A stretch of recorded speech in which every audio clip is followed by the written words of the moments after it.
Hello, guys. Welcome to the Trading Parrot and welcome to another episode of the weekly TA. This is a private session that I hold once a week for 1 hour with all private members from my Patreon that hold the elite tier can vote for the coins that they want me to do TA, and I also answer QA questions once a week in a very cozy environment. At the moment, we are just 3 people live. There's around 30 members of Elite. If you want to join, there is going to be a link in the description. The video is private, but the day after goes live to everybody. So you get the chance to look at the different coins that you want me to look, go into specific details. If you have any questions during the stream, if you're an Elite member, you can just pop in the questions there. I have a screen right in front of me. Now, let me set it up so I can see your questions. You can interrupt me with questions, so I'm looking at that as often as I can. Today, Jose is not around. He's flying back home, so I don't have support. So if there's any issue, also let me know with the audio or anything. Let me know in the chat because I'm hosting this and turning all the controls myself. First of all, I'm going to remove the chat overlay and I'm going to make sure that you can see everything. And the coins that we are going to be reviewing today, it's a pretty decent list, and I'm surprised that no one has voted for Bitcoin today, and neither for uh, Caspa doesn't have a vote. I think people are adding coins, but they're not voting for their own coins.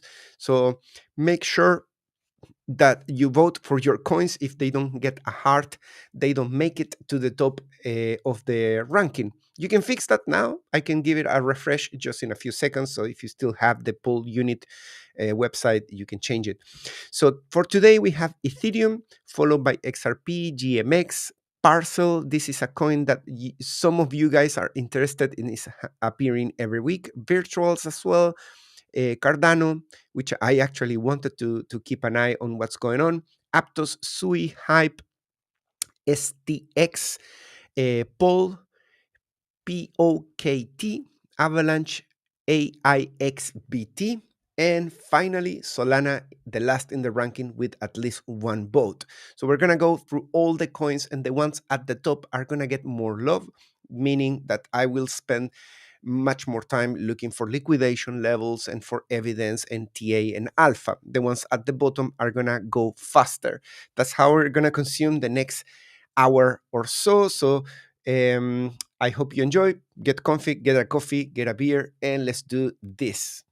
All right, so I've got my chart here for alts, and I'm going to start with Ethereum.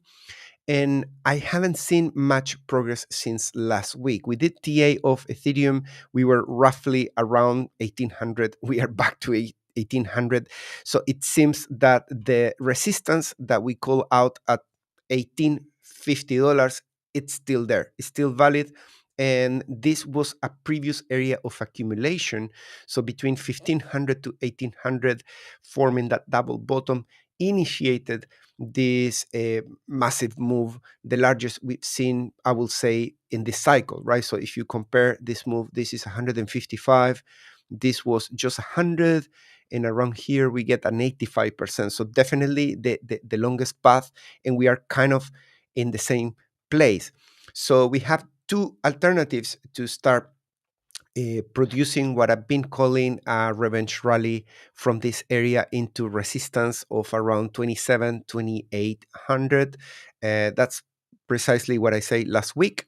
And one thing that we could do, of course, is do straight away the breakout. But you can see in this area for how long you can spend ranging below the 1850. There can even be some moves up that they can get up to 2150 and still not being the real the actual breakout. So this was like an early rally that then ended up having a drawdown of 30%. So keep in mind that 21, 60, 50, it's also resistance, and that could be just another rally that gets faken out coming back down. So things that I'm looking for, these are not forecasts, but these are more like I keep my eye in case we end up doing that, is a resistance right here forming a double bottom. That sounds to me possible. Second, a breakout into 2170, forming, respecting these levels of support that you can see right here and here, and then potentially, ideally, a higher low, right, from 1850, turning that into support, and then for continuation into the levels of resistance that we've been talking, right? That is an option. The option of forming the double bottom, of course, is a bit more bearish. Ideally, if we do the double bottom, we do it as well with higher lows on the RSI weekly. This formation in here, it is a bottom information. So we should be looking for pushes up. And once we get those pushes up, we should be looking for containing that, right? So getting higher lows and channels to the upside from here. Why is that? Because let me clean this discussion from the previous week. Because we have already had a breakout on Ethereum, and this was a bottom formation. So the risk at the moment, the highest likelihood is to form something like this in this area, because we already have a move where we should now start building structure towards the resistance of RSI weekly 50. That is if it's a slow pace move. Of course, this line is older. That was the speculation from previous analysis when we were saying, oh, maybe we get the breakout here. Well, that could have gone into 56. Now we had it later at 31. That takes you into 50. It shifts everything to the right. So I compare this area with that area. So those two previous bottoming areas, as well with resistance broken, with a breakout to upside, are my current reference, point of reference to look for something similar. Okay, so I'm not just being creative here. I'm trying to see what resembles this sort of movement to start sniffing that Ethereum wants to do the same. And the opposite as well, right? We get a lower low and we start canceling that we are in one of those bubbles from before. I don't want to call it bubble because that sounds bearish, but you get the point. And also those areas in terms of longs and shorts have also been areas that are very close to the area of value from the point of view of the delta longs and shorts. We've been in the area of value that matches that potential expectation that we are in one of those scenarios, let's call it scenarios. And from the point of view of socials, we're getting close to the lower band. So again, Ethereum is really not capturing much attention, just with a 6% of social dominance, which is precisely what I want. I don't want Ethereum pumping and everybody becoming too hyped about the move up, because that typically ends the move up. So from the point of view of social, Ethereum is in a healthy place. That is not sufficient to enter on a trade. That is not sufficient to say, okay, this is my perfect swing, but is contributing to a better setup, we could say. Targets, well, I'm talking about 28. That's my first initial aggressive move that I will expect. I wouldn't point from starting from 1500 and start saying, well, let's do a swing trade into 4000. That is too much for a swing trade. I will first look into that resistance between, let's say, 53.50, where we meet with the global resistance of the weekly RSI. So I think I left the reverse RSI already around there, but let's say from 50. Let's do it with the reverse RSI actually, because then we can use a band and that's gonna look better. So let's say from 50 to 53, like that. And I think I'm not using the latest version of reverse RSI, but that's giving me already some sort of band. Let's enable the fill so you can see it better. So that's kind of the band at the moment of meeting with the global resistance on the weekly. So keep an eye for 23.55, 25.43. And remember that the longer we take to get there, right? If we take up until September, that's going to meet with this band later at a lower price. It could even reach 21, the target. It's a moving target because the momentum is constantly being calculated with every move of the price. All right, so that is when it comes to the technicals, the socials of Ethereum, and I've got also liquidation levels of Ethereum that I want to discuss with you. I started with the chart intentionally like this, so we keep an eye on that 4171. That is the thickest level of liquidations. If we incorporate the 3x as well, it's the same picture, right? With the 3x, we can see that in the lower end, there is some green that appears when I enable 3x at around 1250 to 1360, a band of $100 that was the beginning of this move up. Notice that the move up is still looking like a bear flag. So Ethereum really needs now to change the picture of this, so it doesn't look like any other bear flag that had eventually continuation to downside. If the bear flag plays out, it's very easy to catch the 1200. So what do we need to do? Well, we need to put higher lows, defend them. Like for example, in here we broke below the line, then we start going sideways, and then we continue into the full probably projection of that. So if you calculate this and then you place it here, more or less, give or take, that's what it extended. And in this case, it's a bit smaller. So let's see how low it could fall.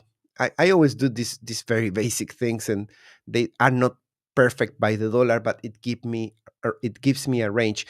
It can take you to 1200 with that extension if the flag fails. There is an upgrade on Ethereum I was reading this morning that has many developers pretty tense. It has never failed an upgrade, according to the recent news, but they say that there's like a window of 6 to 12, 15 minutes that every single Ethereum developer is going to be crossing fingers and tightening their teeth that nothing goes wrong.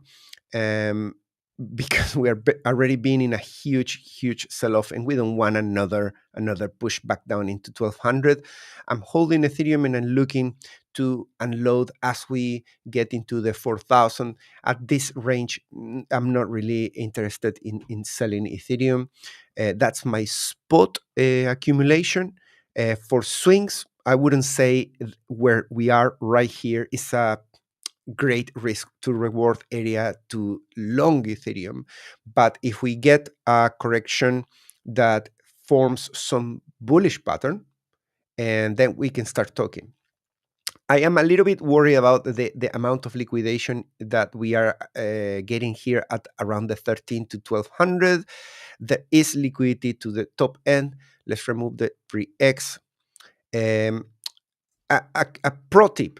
So the 3x is something that in the long term gets hit. The pro tip is that if you focus on higher leverage, you get the sooner moves, because market maker goes first for high leverage.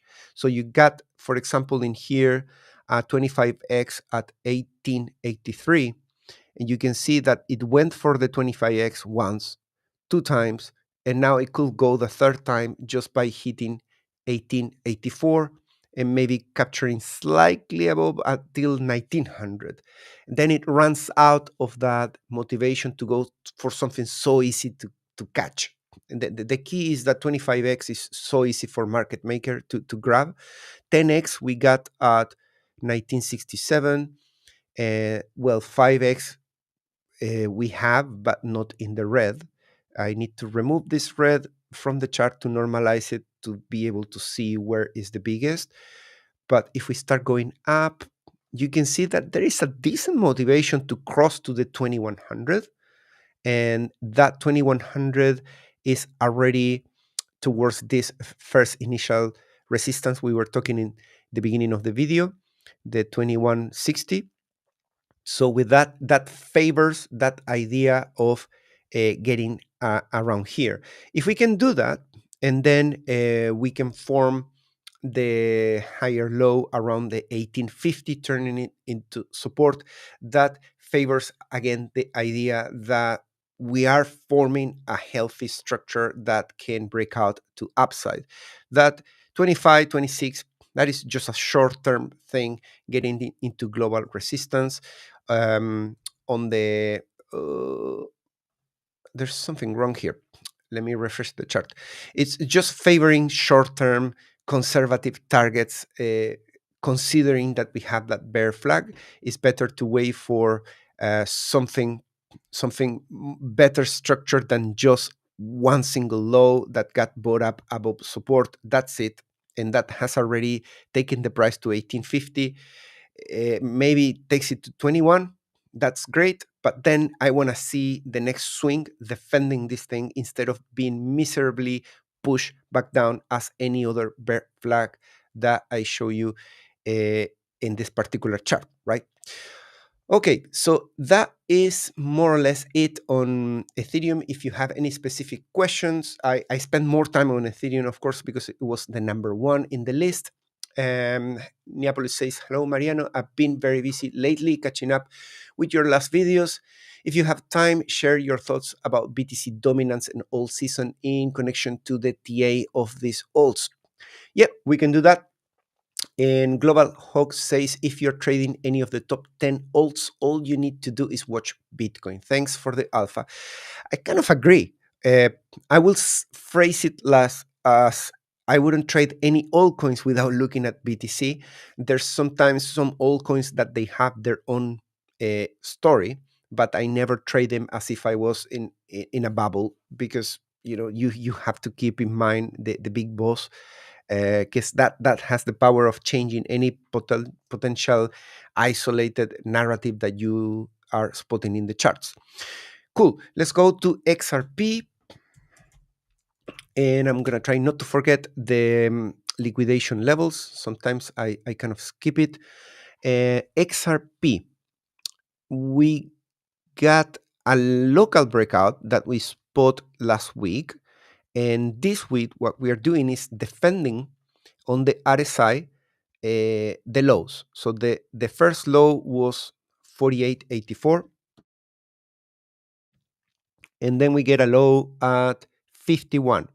So 30 points above it, and it's starting to look like a potential um, rally into the resistance. Resistance is at 57, and then we got more resistance at 66, 57 and 66. I'm just speculating that that's the actual move. Of course, no one knows what's the actual move, but I give you like a mental projection, a little bit of hopium as well, because this can form a double bottom. It can do tens of different things, but I'm suspecting that if Bitcoin carries on in a bullish move, we can get into that resistance that is doable.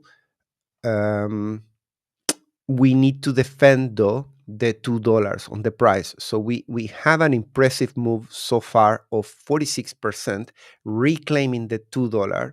The $2 for me is the difference night and day between this rally of XRP from the lows into the highs being just a pump and dump, as it used to be in the past, or a new phase in the history of XRP where things are looking a little bit better and it's not just pumps and dumps. So at the moment, the price is coming back down to test that $2. That is looking healthy because we enter, there is retest there, but this is a more evident one. As long as we hold $2, it should still be quite bullish. Last line in the sand is 195 with a closing basis. I explain why. So if this candle slips to this area, it gets a shape similar to that with the body, and it's getting a pinch as low as, even into the 0618 at 160. As long as it closes above 196, this line in here, we get a double bottom there. but we have to really reclaim the $2 very quickly. Uh, this could be just a move that I'm envisioning as there's imagine there's a lot of volatility today with the FOMC or with some event in the next coming 2 weeks, and there is some sell-off, but it gets bought up, comes back above $2, and then you get a huge narrative to say, well, the bulls are still defending this area. And that's kind of what I'm looking for. Of course, there's multiple ways of doing that, just defending $2 and going up. But I'm preparing you for a little bit of bleeding. What sort of bleeding can we tolerate if we are still looking for upside? I'm not going to trade the XRP, not my cup of tea anymore. But a move into 56, as I say, in 67, is something doable. So let's update the band in here, 56, 67. And that's a wider band that represents hitting first the global resistance of the downward sloping, and the upward sloping comes after, and that is giving a move into 2-4, which that's just the first line of defense, the first resistance, the global one. And then the next one is $3.3, which could form, something like a double top temporarily. Not suggesting that that's it, but that could bring the price into 334. In terms of liquidation levels, let's go quickly XRP. And I remember on XRP, it's not that clear, the liquidation levels. Not at least here. Let's bring the 3x. That's well, there's been a huge liquidation here at 167. That was the biggest. That's the lowest it went in this range. And then we got 152 is the biggest at the moment, but it's not as pronounced as the red that the price took around early April. Um, then liquidations to the top are not that attractive. And that's something that is a bit disappointing, because on Ethereum, they went big on shorts around $4,000. And that's why I'm having some hopium that I'm going to get there and unload my Ethereum as we go into that, and slightly higher if it builds up more liquidity around the 4-5K. But with XRP, somehow there's not much more here. Notice that we are on Binance, so maybe in other exchanges. Unfortunately, trading different doesn't give you an aggregated view of this. Maybe we can go in here and have a quick look at XRP on the 3 months. Hopefully it offers more than 3 months. We get 30 days here. Bunch of liquidations around the $2. That's the area that we need to defend. So if you go and take that and bounce back up, good. But you cannot just lose the $2 and stay for too long there. I gave you like a time frame. Go down 1 week, the next week come back up $2, acceptable. More than that, you enter in the gray zone of maybe it's not gonna do a proper rally as people expect. XRP, let's see if we can get more. Oh no, just 3 months, unfortunately. So that $2, it's actually very heavy, and it's tough that this is not gonna take it. And as you can see, the price action is also rolling over, and it's building not a head and shoulders properly, but something like that, a bearish pattern of rolling over. Let me see. This is, yeah, because I'm on the weekly, so I'm not seeing any pattern on the shorter time frame. Let's drop it down to 4 hour. Yeah, we're getting already like a structure that doesn't look that great in the short term. I saw this structure yesterday on Bitcoin. Bitcoin did it, um, and now XRP is doing it. If it plays out the same way as Bitcoin, this is gonna produce a double bottom and go all the way to 2.3. Yesterday, that's what happened to Bitcoin, and we had the head and shoulders. So it got completely ignored. At least it didn't break down. So it didn't fake out to the downside. We just draw the neckline, and it pinched in the same intercandle action, it got bought up and it went back up. So there was no loss or anything for anyone watching, as long as you're following the rules of waiting for candle close. Uh, so yeah, XRP in the short term, that 4-hour time frame looks a bit bearish to me. On the daily, we have a breakout that went into global resistance on the daily, but now it's coming back and rolling over as well, forming bearish uh, patterns on the daily. So short term, I don't know why, but XRP is not looking as great. The weekly is still healthy, no structure broken on the daily. We still defended $2, but why is it looking that bearish? I don't know. We are in the area of value of longs versus shorts, and the socials are in the hot zone. No one is looking at XRP. 1.7% of social dominance is what we're getting. Last time we rallied, it was at 0.5%. People were looking at XRP, and at that point, when no one was giving a damn about XRP, was when it rallied. It's always, many times it's like that. All right, so let me see a bit more liquidation levels, maybe zooming in like this, ignoring the previous price action. On the daily, let's remove that red. So yeah, that 1.5 is very heavy, and in the shorter term, the $2 is very heavy. On the upper end, we have 2.6, followed by 3.4, and at the very end, we have a $4 liquidation level. That is not very big, but around those peaks that we have at the top end. Let's go with the next coin, GMX, unless there's any other question. Nick is saying, can you go over how you conduct TA for BTC on forecasting price moves? For example, you close your short yesterday since you forecast price coming up.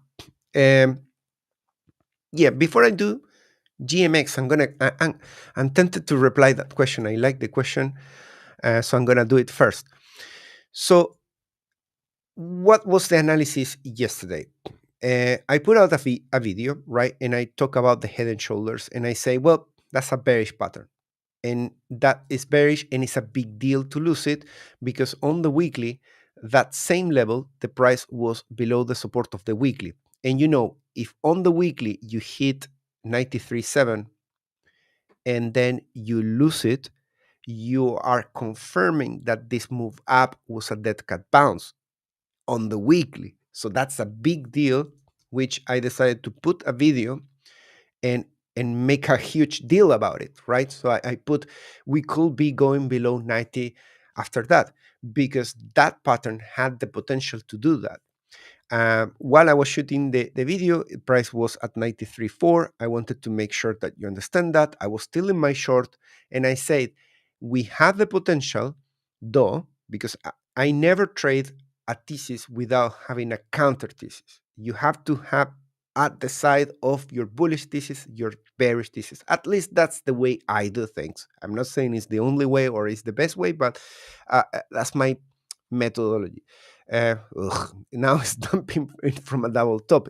You see, it's volatility crazy as we approach the FOMC. That's what we were expecting. But I said in the video, we are gonna form potentially, if this bearish scenario fails, we're gonna form a double bottom in here, and that double bottom breaking out from 95.3 and beyond in a candle close basis has the potential to produce a bullish breakout on the 4-hour. This breakout in here has the potential, it's a cascade of effects. That breakout here has the potential to produce the fourth wave into the top of this channel up in the RSI that we saw in the previous breakout from 49 into 110 to produce 4 peaks. The fourth is at 91. That is around 120K if it plays out. So I'm in a short. The risk for me was just too much, to enter at 97 and then have to DCA at 120. It's a bit extreme, right? If you know that this is going to break above that and the chances of doing that increase, I tend to decide, when am I going to get out? and take a smaller profit at the cost of missing something. That's kind of the thinking behind. And basically, I say at 96 in intracandle at the cost of, this getting sold off and coming back and still playing out that, saying too high for me. My entry is 97, 97.5, and that is coming with a breakout of 4 hour with everything I explained before. So I'm gonna pull out and look for a better setup. And that's the difference between me and many traders, because I tend to cherry pick a lot. And that frustrates the usual dude that wants a trade every 10 minutes. This dependency on the adrenaline of the trading is your enemy, because you need to be looking for the best. And if it doesn't play out as the best, it's not your fault. Don't take it personal. Don't feel disappointed that you pick something bad. Just pull out your small profit and look up again for something good. And if you rinse and repeat that approach, eventually you end up picking something really good. And it's going to happen. It's just a matter of being very patient. Okay, so I hope that answers your question, Nick. If there's something I miss, just write it down in the comments. After all, this is a QA private with all elite members, and you have the priority. Gabor is saying, hi, Mariano, check for votes for the alts. I just forget, and maybe others may not as well. That's a good call. Thanks for that, Gabor. I'm going to refresh now. And yes, we have BTC app. So I'm going to count what I did just now as BTC. If you have specific questions about BTC, I can cover it again. But I'm going to go with GMX, which is still there with 5 votes. GMX USDT. It seems like I have never done TA of this coin. Bridging and messaging. What is this? Both from, I'm trying to check if there's any news about this. Free decentralization vote on March. Well, these are all news. There's not much going on with GMX from the point of view of news. Let's see what the price action is saying. I haven't done any homework on this. First time I look at it. So you're gonna get to see really live TA, finger in the air kind of TA.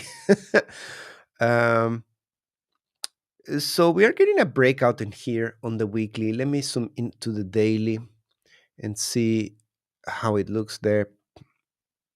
Yeah. So there was a breakout that was 16th of April, and it's been entering in a bearish structure. Now on the daily, we have kind of a double top that already broke the trend line. It's kind of losing that 1218, but I'm gonna remove that line of support and go back to weekly. Let me zoom in on the weekly. Okay, so that is a critical level. You have support on candle close, then kind of resistance at $18.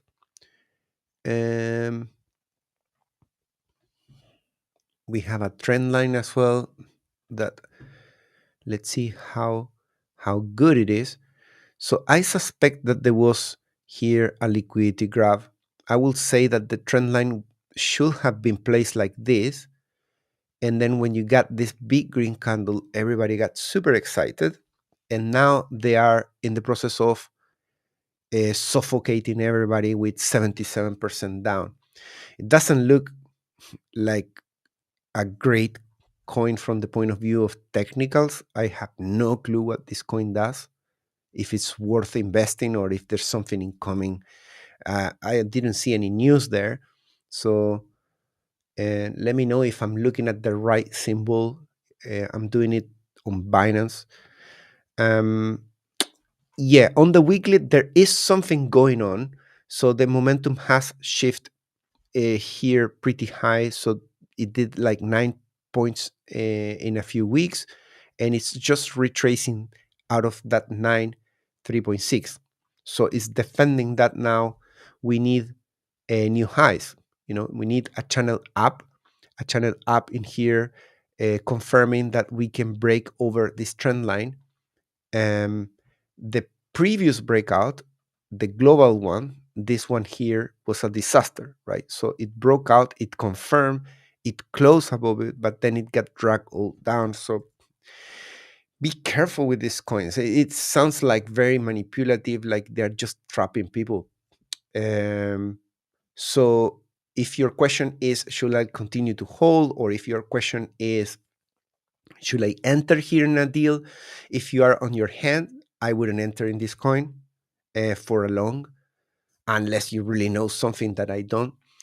If you are already trapped underwater here, um, it depends on the size of your investment. Of course, I cannot give financial advice, but if I was trapped from a move down on all this retracement here, uh, uh, knowing myself, I will hold a little bit longer into a potential high in 2025. It will get painful, but eventually, most coins are going to have some move up. It's not guaranteed that you're going to recover your investment, particularly with this coin that seems so quiet. And let's see if we get some liquidation levels that can provide some hopium. It is listed here. I suspect it's not on, not even scalp. No, scalping is not going to be a GMX. No, it's not there. So let's go back to CoinGlass. We got the 3 months and GMX 30 days. Cool. So this liquidation at around 1475 is the largest. Luckily, if you are underwater, that could be some relief depending on what's your entry. So 14 is, well, we are at 13, so it's very close. It's just that resistance. That liquidation is probably formed by this high. When we went to 1682, around this area, during those 2 to 3 weeks, they form some shorts and they're shorting a move down. But since it's the largest, it could bring back the price back into this resistance of $18 or roughly around there. 15, more like 15 instead of 18, but getting closer with that resistance. Every now and then I see that is a big move. So there is a lot of drawdown, and each move down has kind of a pattern that I'm seeing. The pattern is kind of like this: A, B, C, and then you go and you have a rally. And I will say this is your next ABC, and then you have a rally. And here we have so far had just an A.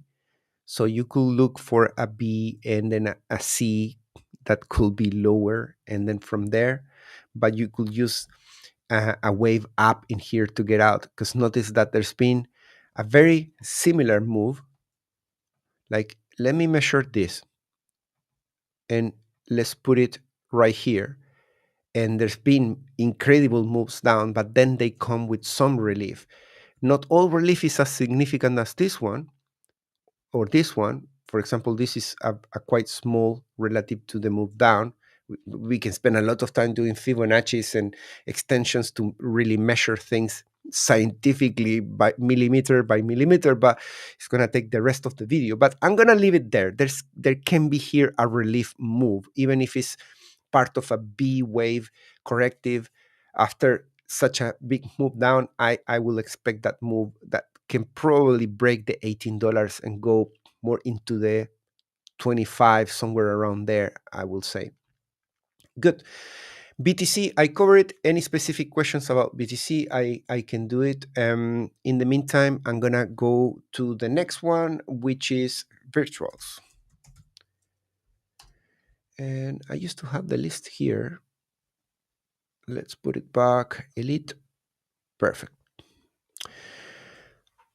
All right. So what's up with virtuals? I suspect I was doing TA using the daily because there's not enough history. Let's look at the levels of support and resistance. So we got the $1, the support at 38 cents, then the $2. and we had a breakout on the daily. We left this line in here saying we have to defend that. And today, very time sensitive information here. Yesterday we closed a support at 64. This candle, the candle from yesterday, closed as support. The one today is breaking that support. Now, what is this support? This is the support that comes from a breakout to the upside, and I usually refer at that support as the bullish support. It's the first line of defense, and sometimes price breaks it and still puts a high. Typically, after breaking that type of support, then you start forming a channel down. But on all these moves, either just until there and hitting the low support, or until slightly higher and then do something like that. Uh, that can still provide upside for the price because of the various divergences, but at the cost of the momentum now entering a decline. So watch out how we close today. Ideally, the highest we close the area side, the closer we get to 64 at daily close, the better. They are really punishing the longs. And the last time the longs were at 48.50, it was continuation. So the longs versus shorts are saying that a substantial amount of longs have been taken out, and that is a consequence of the socials. You can see how it attracted a lot of retails. When I look at social dominance, guys, I'm trying to guess from this indicator how many people are coming from Twitter, people that have no clue about how to trade, and they're excited about the coin because big channels of million of viewers are pushing the coin into them. And you can see here how they are excited. There's a whole hype here. That's where the pro traders are taking profits from them and squeezing them. So here is how they fall in the trap. This line in red going down there is how they're being squeezed and punished for that, for making that mistake. We tried to trade prior to that. We tried to get, for example, a breakout on the daily here, confirmed twice, um, at support, previous support from that. That is a good setup. If you ask me, after this rally of 300%, profit taking makes a lot of sense. Um, let's see liquidation levels. I suspect I need to fall back to CoinGlass. So virtual is called virtual, right? Not virtuals. Virtual. Let me confirm that here. It's called virtual, the symbol. Perfect. So confirmed. Uh, there is a setup here that looks pretty cool. So once we get done with this, and as long as we don't end up forming a head and shoulder here, because you can see a left shoulder, the head, if we don't stop at 1.5, we could get into 1.9. There's a decent liquidation there. Let's confirm the prices. Yeah, cool. So we got all this move here. And if we go back to $2 and we liquidate that, that's again the same resistance. Let's see a bit more about this setup. Do we have anything higher? Oh, I cannot go beyond that. I need to find a platform that gives me liquidations on everything. That is 1.7. Below the price, we don't have much. 1.3. So this is useful for scalping, but not for a swing. To confirm levels, we know that there are liquidation levels at 2 that could bring back this up into a bearish divergence that hits again $2. So from where we are, if we rally into 78, let's say, where is that? Let's have a look. Enable it.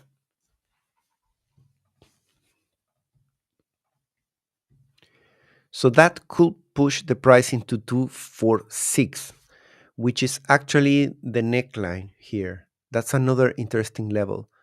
It's not perfect because there was here a push back to the previous support. Then you have that week there, then you have support, then you have resistance. So definitely 2.5, consider it as psychological level. So if we fall here and then we use that liquidation at 2, that if it breaks 2 thanks to that liquidation, you could get into 2.5. We need to reclaim the $2 resistance. We need to hold 1.1 as well. Right, let's go to the next one, which is Solana. And I think I saw a new question about Solana. I'm going to read it just in a second. Let's go back to the weekly. Could you take a look at Solana if you have time? Yep. Is in the list. So far we are here in the list. I just refresh the poll. After Solana, we're going to have Parcl. If the person that vote for this symbol can confirm the symbol on TradingView, I should put in instructions to just put symbols, so we make sure that I'm reviewing the correct one. Okay, Solana. Weekly. First thing I want to look at this bottom information. Did we reclaim 47? No, we haven't. We are struggling here to reclaim it. And we are potentially breaking out from the downward sloping. But let's double check that the line is correctly positioned, because I tend to put it too quick. We might be getting the beginning of a breakout. This week could potentially confirm that breakout by Sunday. I will prefer that the breakout is with confluence of two breakouts, the downward sloping resistance and the horizontal level that we lost before it was support on August 2024. And entering this range opens the gate to get to higher levels of RSI, as long as we retest properly. Price action, let's see where we are. We are kind of stagnant here in the middle. We have resistance at 160. We are not able yet to go beyond that. After that, 179. What else can I say? Things that I'm worried about is the amount of longs. We are kind of in the same range here of 63% of longs. Prior to that, we went up to 66. And just for the reference, being at 66 was all this distribution area. So I'm not saying it can go higher, but the problem is that longs have taken this too far in terms of how much longs there are relative to shorts. Everybody's bullish on Solana, but you can tell that when you are at these highs of over 60, there tends to be something significant that flashes the long. Like, for example, in this area, there were too many longs, and well, they got all flashed out during the FTX collapse. Before we went to 76, that's the highest ratio of longs versus shorts, but that's the all-time high from the previous cycle. This cycle, it peaked at 66. Now we are at 62. So that's kind of the room you have to put more longs in the same space. Something that is positive is the socials that are at 6. So I will look for that breakout. But once you get the breakout, we need to flash a little bit of those longs, unless you want to just go down with them. Not financial advice. If you want to take the risk and this plays out, it can go to 76 like previous cycle. I'm not going to take that risk. I will skip that one. I prefer a cleaner setup from longs. Any specific question about Solana, just write it down in the comments. And before I forget, liquidation levels on Solana coming in. No one has asked for SUI, interestingly, and SUI has had a decent rally. Neither for Caspa, and I've been doing some tests with AI and asking to do some deep research, and it keeps coming back to me that Caspa is very bullish. I keep reading what it has to say. usually fundamental things and things that I don't really use that much for trading, but socials and fundamentals are coming back constantly with Caspa. Maybe I should do some TA of that. I think it was in the list, but it doesn't have any vote. Cool. So Solana had this rally. It has a bull flag in here. It's got some liquidations at 160. The risk, I will say, is between 135 and 120. 120 is heavier, as you can see in these hills here. Let's bring in the 3x. And 3x has, again, the 162. On the upper end, let's focus on the future in here. Okay, so we got liquidations. The biggest risk to the downside at the moment is probably this 3x's. Yeah, that enter. When did they enter? They enter around here at 95 when we push below $100, and they're still with the risk located around there. Very close to the price, we have the 100s till 166. There is a decent liquidation followed by 181. After that, we kind of decline very sharply until we get back into $300. I sold that at around 270 to 80. I don't remember. And I'm not regretting it, right? Because with Ethereum, I regret not having sold at 4,000. But now at 4,000, the liquidation levels are huge on Ethereum. So I guess someone knew something and they took a huge short that is still open, and that's going to attract the price from where it came from with higher likelihood. On Solana, we have these liquidations here, but we don't have much incentive from liquidation pools. That's not the only incentive to move a coin up, but I feel a lot more confident when I see big liquidations to the upper end. And that stands as well for Bitcoin that has liquidations until over 120. Cool. So those are the liquidations for Solana. Any additional question on Solana, we can cover it later. I'm going to continue with the list. Let me refresh it once more. If you are voting, you can add votes still to the poll unit. And I'm also going to respect the questions. It's just 10 minutes to finish. Gosh, it's going to be a long session. Let's go with Parcl. And the symbol is PRCL. Perfect. Thanks so much. The Voodoo Kutsu podcast. USDT. It's listed on OKX. Again, I got no clue what this coin is about. So if you can explain very shortly what it is, that will be great. And look at this. We got a bullish divergence on the weekly on this coin because there's a lower low and a higher low on the RSI. So momentum is shifting here. We definitely have some sort of breakout on the weekly as well, gaining momentum. Next resistance is where is this? 112, I will say, between 112 and 113.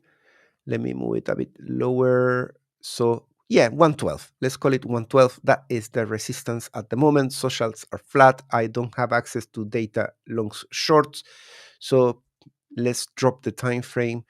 It is reacting to the resistance, but it's being held by the volume weighted moving average. So it's still not lost the opportunity to break that resistance. How healthy is on the daily the breakout? It's okay.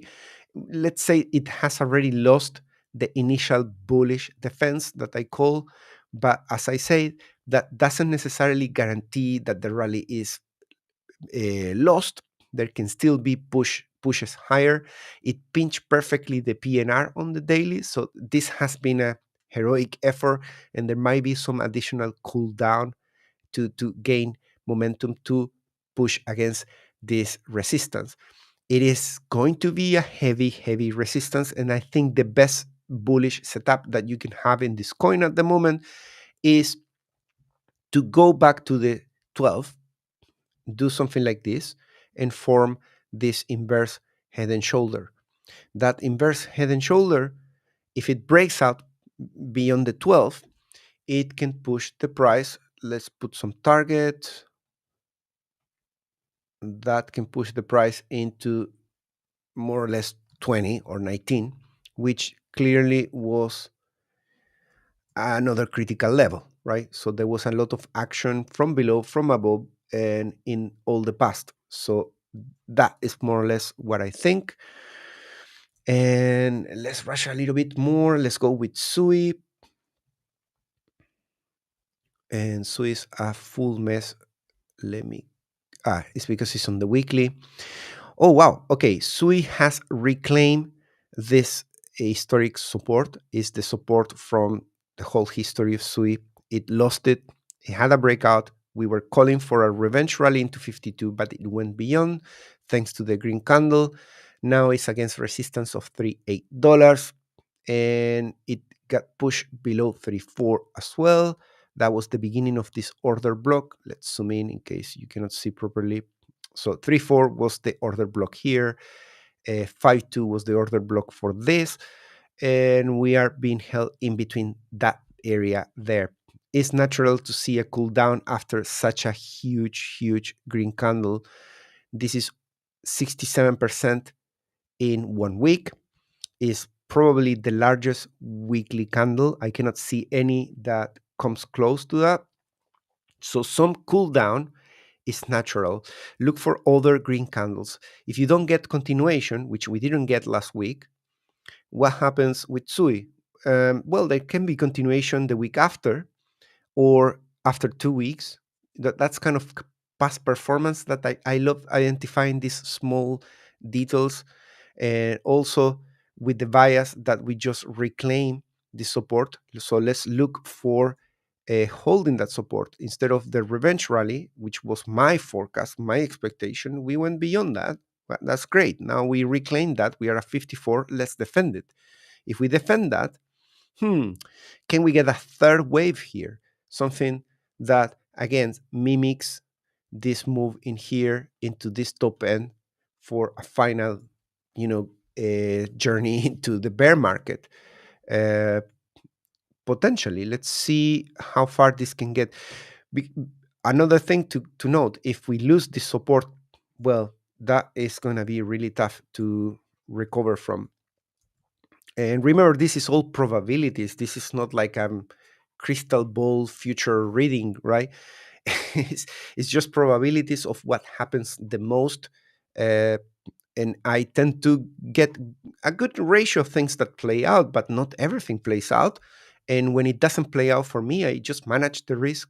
And I also cherry pick things that have very good chances of happening. So not everything I say, I will say it's going to happen this. I will say it's going to happen that. Not everything I say becomes a trade for me. It only becomes a trade when I feel, whoa, that's a great one. That's a good one. It's a critic. It's a position of advantage, huge because of A, B, C, D, F, G, and then I take it.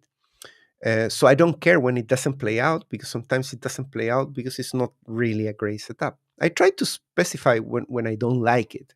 I say it's got likelihood of doing that, but I wouldn't take that trade.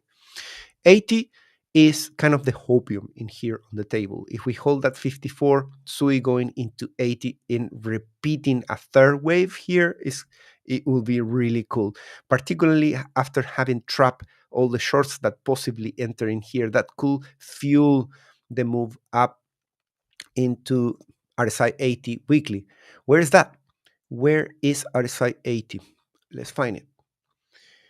80 RSI reverse, and whoa, it's outside the chart. So that should be an exciting target. Let's remove this one. And that's pointing to $97. It's a moving target. If we move too fast uh, up, we can get there. But if the price goes slow towards that target, the target is also going to come down, pushing it lower. That let's remember that we have an extension of one at around 6.6, and 1618 is at the moment in confluence with the bullish 80 target. So a bit of an hopium we have there. We really need a healthy market to get us there. So guys, there's tons of coins still to do. We are already 1 hour. So let me know in the comments. Write down a comment down there in the live stream. Do you guys prefer that I do a couple more coins, or do you prefer that we look into Bitcoin dominance and general kind of overview? Let me know now, and I will respect the first two comments that I read. In the meantime, I'm gonna have a look in case you go for that option.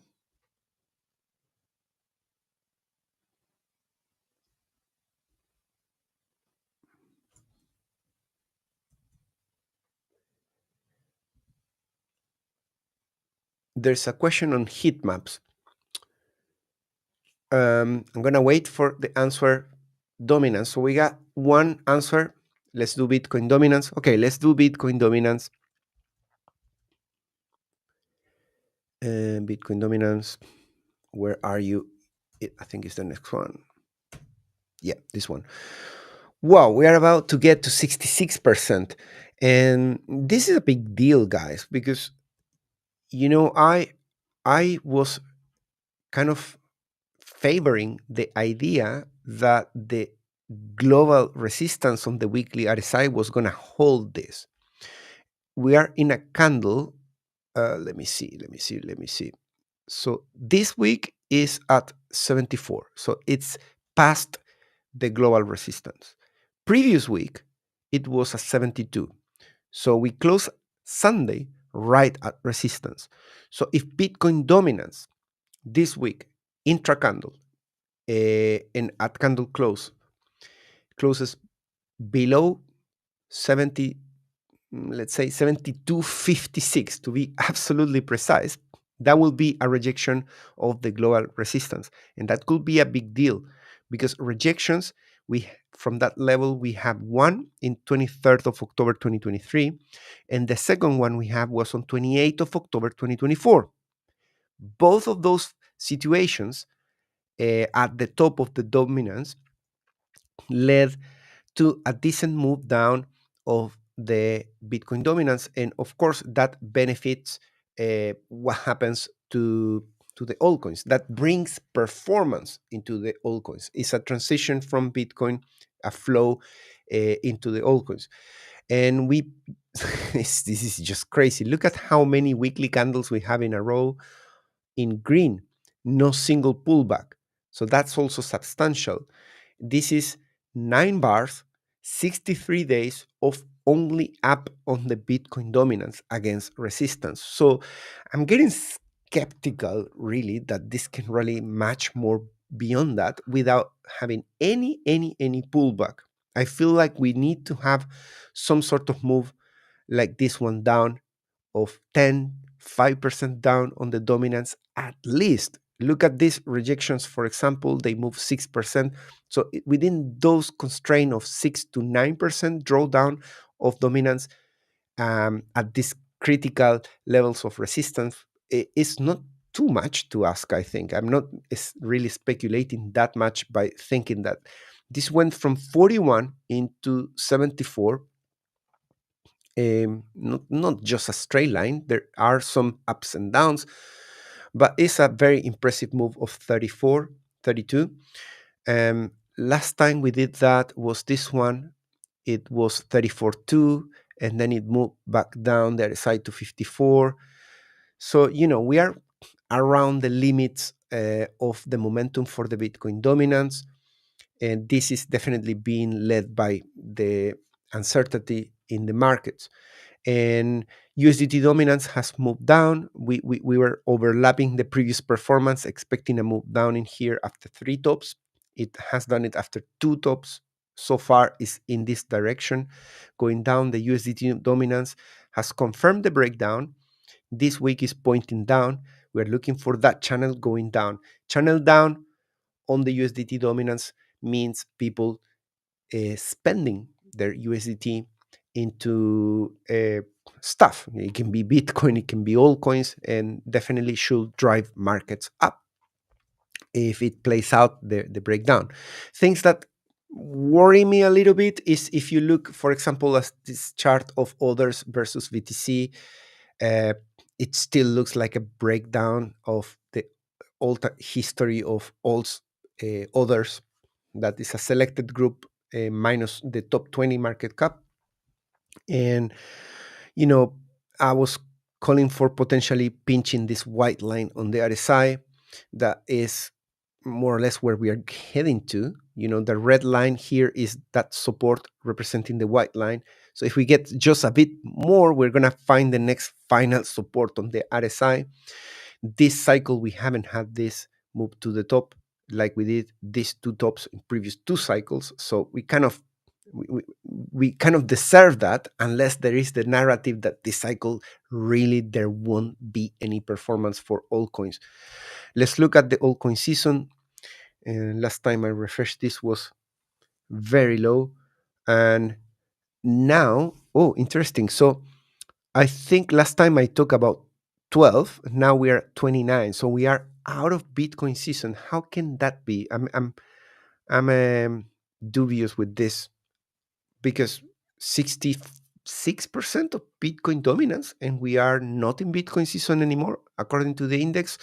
So, which are the coins that are performing that are not allowing us to be still in Bitcoin season? So, there's FTN, BCH, what is this? XMF. Those four coins are in the green, and we have CAS, TRX, BNB, SUI, GT, SUSDS, a bunch of coins that I never heard about that are outperforming Bitcoin at the moment in the past 90 days. That's contributing to an index of 29. A few days ago, we were around the 10s.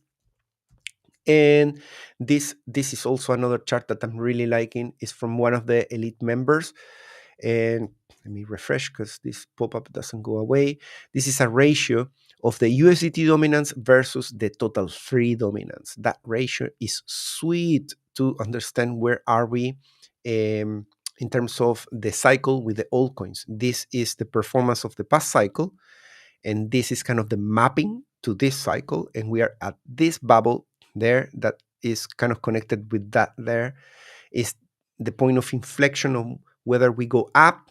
If we go up, we enter a bear market. If we come back down and revisit the bottom of the falling wedge, that's rally of all coins. So it's been decided here. We pinch up, we came back down. We're kind of fooling around here with the decision. Are we going to get bear market to the upside, just like this bear market started in January 2022, or are we going to go lower here? There's plenty of charts resembling that January 2022 or the 48K on Bitcoin. That it is really annoying that charts are calling for that. It is what it is. I'm still bullish. There's some charts that are saying there are breakouts, particularly on the ratios. So I think there is some hope that can bring still some moves on the altcoins, but we need to adjust our expectations and not necessarily expect something like in 2021, that sort of altcoin season. We need to adapt it to the current circumstances. All right, guys, I hope you enjoy the stream.